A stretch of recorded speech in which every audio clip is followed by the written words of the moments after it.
Danger man Travis Head crunched his fourth century in as many tests at Adelaide Oval Friday as Australia built a 356-run lead over England to stand on the brink of retaining the Ashes. The hosts were 271-4 at stumps on day 3 of the third test, with Head on 142 and first innings century maker Alex Carey not out 52, taking the 5-match series out of England's reach. England must win after crashing inside 2 days at the first test in Perth and inside 4 in Brisbane, both by 8 wickets. But it appears to be an impossible task with the highest run chase at the ground 316 by Australia against England in 1902. Head's crucial ton, his 11th, came off a composed 146 balls, although he almost didn't get there, dropped on 99 by Harry Brook as impatience got the better of him. He has now scored a century in 4 consecutive tests on his home ground, following 140 against India last year and 119 and 175 against the West Indies. Australia suffered an early setback in a tense 20 minutes before lunch after England were all out for 286 on the back of Ben Stokes' gritty 83 in response to Australia's first innings 371.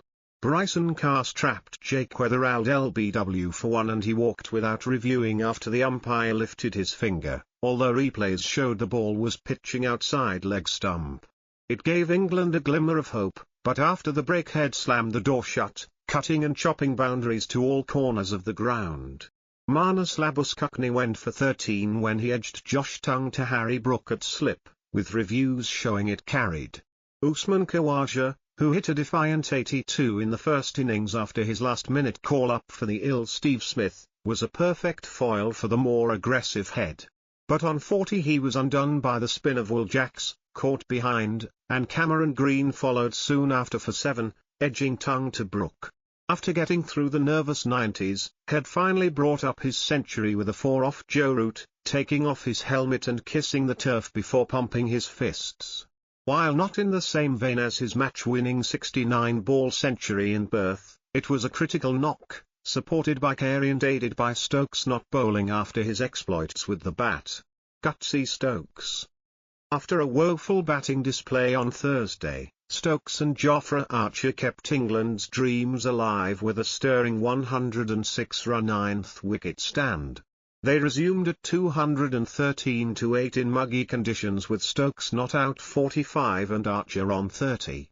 Stokes, who suffered leg cramps and dehydration during his gutsy rearguard action in sweltering 40 Celsius heat on Thursday, brought up his slowest ever 50 in tests, off 159 balls.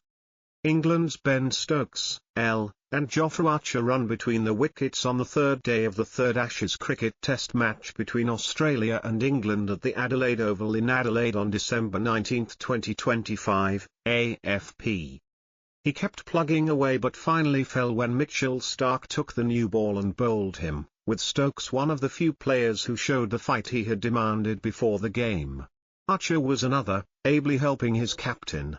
The fast bowler was the last man out when caught by Labuschagne off Scott Boland for 51, his highest test score and a maiden half-century. Boland ended with 3-45 while Pat Cummins took 3-69 in his first test since July. England's woes began when openers Zach Crawley and Ben Duckett, along with the underperforming Ollie Pope, departed in a 15-ball blitz on Thursday at the hands of Cummins and Nathan Lyon. Harry Brook showed some resistance with 45, but the Australian attack was relentless.